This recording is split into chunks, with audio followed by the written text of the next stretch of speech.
I used to waste sweat, tears, and a ton of time doing body weight HIIT workouts in my bedroom in the hope that it'll make me look strong and defined. But over the years, I realized it was doing sweet FA apart from making me a little bit fitter and janking up for my knees. Because months would go by and I'd look exactly the same and I'd still feel as weak as a leaf. Which I know is fine for some, but I wanted to impress my gran with being able to do some pull-ups and wear a backless dress that really saw my back pop. But fast forward a few years and many more mistakes, I can now whack out some weighted pull-ups, a 3-plate deadlift, and my back sometimes looks like I lift. So in this video, I want to take you through exactly what I've learned along the way so you can skip the years of mistakes, so you can build a back strong enough that it will hold you up even as your life problems try to tear you down. But before we go into the workouts that we should be doing, let's first eradicate all the workouts you shouldn't be doing. If your goal is to get a strong and defined back, hitting those 15-minute back fat blaster workouts where you just wave your arms in random directions can fuck all the way off. For any of your muscles to grow, they need to be sufficiently tickled, which often means over time you're training them with heavier weights and you're seeing you're getting stronger over time. And those workouts, which are a collection of 15 minutes of random flailing, where you do a different workout week to week, is about as useful as a knitted condom. But you know what is more effective than a knitted condom? Crocs with socks. Or for your training needs, my app Bits. You get a selection of programs that are not only damn fun to follow, but they really push your tits to make sure that you're seeing progress. I walk you through every step of the way, from learning how to use the gym equipment to executing every single movement, to bribing you to hit regular personal bests by celebrating each of your workouts, telling you how many animals you've lifted. Best bit is you don't have to part with any cash to join us. The link in the description has a 7-day trial where you can pick up your first program for free, so I hope to see you in there. But anyway, back to it. Now, if you're looking at your upper body from behind, funny.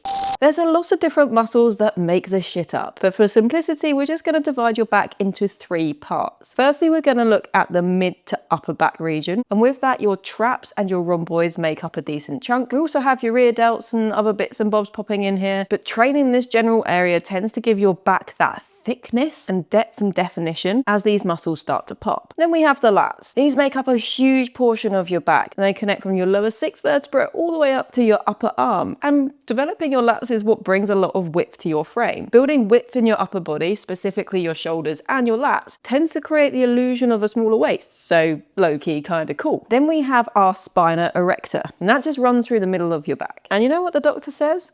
An erector a day keeps back fuckery away, or something like that. Now, to train all of these muscles, you're gonna need to use a variety of movements that train your back at a variety of angles to really get shit cooking. But again, to keep this simple, I'm gonna break this down into 3 types of movement pattern. We have our horizontal pulling, our vertical pulling, and pulling your mum. And we're gonna slap in some hinging as well. But first, we're gonna talk about vertical pulling. So your vertical pulls are mainly the movements that are going to be training your lats. And the biggies here are any pull down or pull up variations. So with pull-ups, your pull-ups or assisted pull-ups, and then your pull downs, you'll have your lat pull downs. With these movements, there is variations and ways you can do them. Pulling yourself up, you could do that with a narrow grip, like a chin up, or wide grip like a pull-up. And with your pull downs, you'll see that there's various different handles and various different grips you can take. But honestly, you don't need to get your titties in a twist about this all that much. A bog standard, slightly wider than shoulder width, pull up or pull down will sufficiently tickle those lats the way that you want. But that being said, don't be afraid to flirt with other variations, going for a narrower grip, an underhand grip, and scientifically speaking, fucking about and finding out. Because you might find that you connect with your lats a lot better with one of these variations. Different flicks for different chicks and all of that. But once you find a variation that you like, try to keep it in your program consistently for a chunk of time where you're pushing and progressing that same movement. Because ultimately, training a movement where you feel it in all the right bits, then training that hard and pushing and progressively overloading over time, that's the secret sauce to seeing some wicked progress. Another cool options you could put in here is a single lat pull down that you can do on a cable station. I fucking love this movement. I find it connects really, really well. Or a cable pullover. This one I find is a little bit harder from a technique standpoint, but again, if you do it and it feels really nice, it's a super valid exercise to really tune into those lats. Now with our vertical pulls taken care of, let's head into the horizontal plane.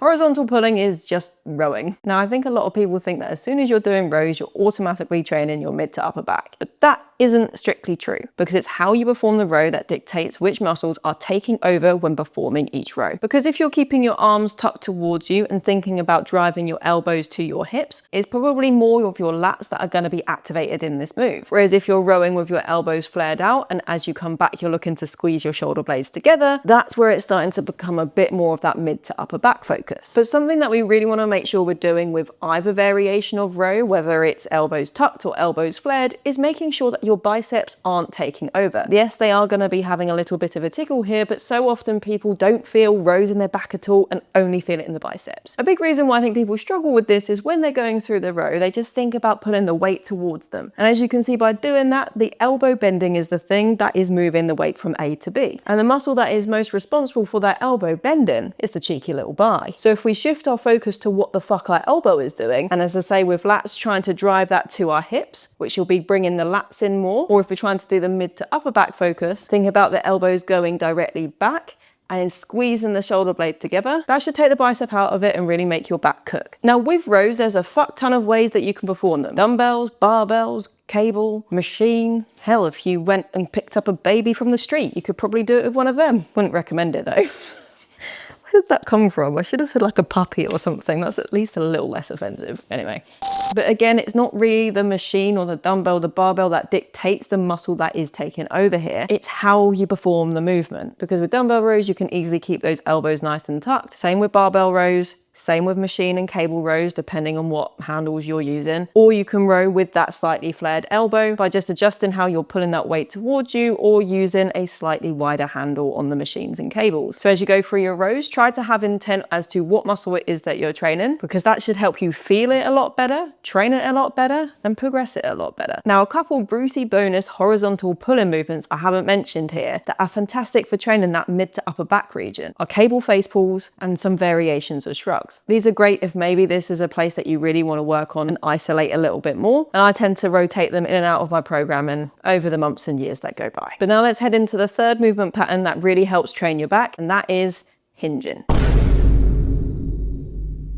Now, when we talk about hinging, in the context of training your back, we're talking about any deadlift variation or potentially something like a back extension or a good morning. As much as people fear training the low back because they think it's just going to explode if you look at it, your low back and your spina recta will be activated doing any of these movements, and that's a good thing, not a bad thing. It's a bad thing if you overload it too soon with shitty technique and then it might explode, but slowly progressing that over time and building strength for your low back is exactly what will prevent it from getting hurt in the future, in most cases. Now, most decent programs will have a variation of deadlift as part of their lower body work because it mainly does train the glutes and the hamstrings. So 9 times out of 10, if you're following a good program, you won't really have to go and train specifically your spina erecta. But if for whatever reason you can't do deadlifts or you're scared to do them, starting to add deadlifts or at least doing something like a back extension ain't a bad shout. Now we have all the movements that we might want to use in our little cocktail of fun. Let's get into the programming.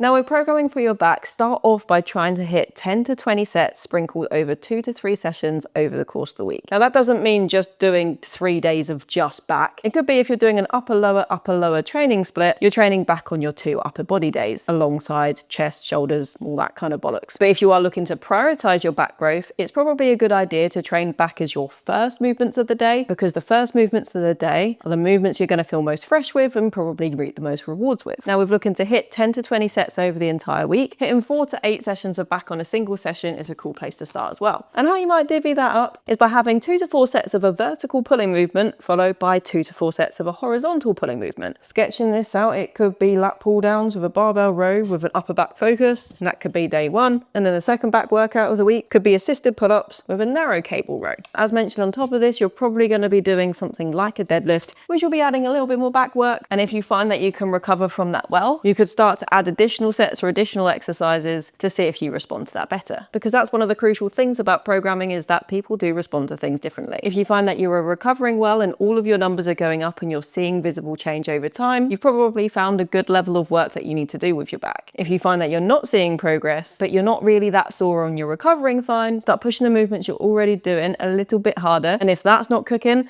then start to add a few more sets so that you're doing enough for your body to want to change. And then if you're on the opposite side of that you're not really seeing the progress that you want to, but you're sore as fuck all the time, you're going into the gym with your back beaten up, you might need to reduce what you're doing. But that is the value of tracking your progress and data over time. You can see if you need to adjust things, as well as giving you reassurance that things are moving in the right direction. And I know I've mentioned it already, but my app does encourage you to do just that, so you don't leave any progress on the table. Now, I hope you found this helpful, and I hope the back gains will find you soon. And as they do, if you want to start to take that and push out some pull-ups, I recommend going and watching this video, because it'll take you from your pull-up level 0 up to pull-up level I can do pull-ups.